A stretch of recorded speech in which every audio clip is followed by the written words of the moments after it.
வணக்கம் நண்பர்களே. இன்றைக்கி நம்ம அந்த வீடியோவில் தக்காளி பயிரை தாக்கும் கோடுள்ள மாவு பூச்சி இதை பற்றி நம்ம பார்க்கலாம்.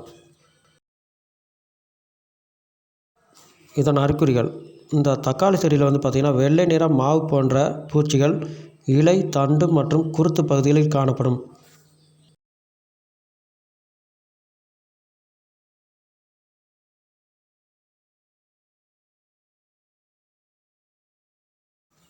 தக்காளி செடிகள் நாளடைவில் வளர்ச்சி குன்றி காணப்படும்.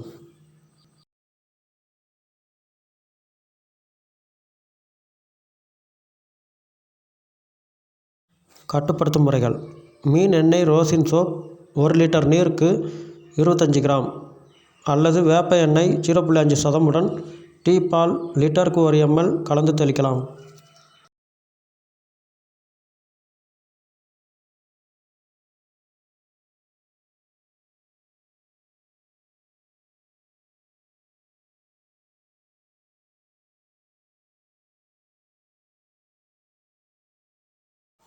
பின்வரும் பூச்சிக்கொல்லி ஏதேனும் ஒன்றை தெளிக்கவும்: பார்போமிடான் லிட்டருக்கு 2 ml, இமிடாக்ளோபிரிட் லிட்டருக்கு 0.6 ml தெளிக்கலாம்.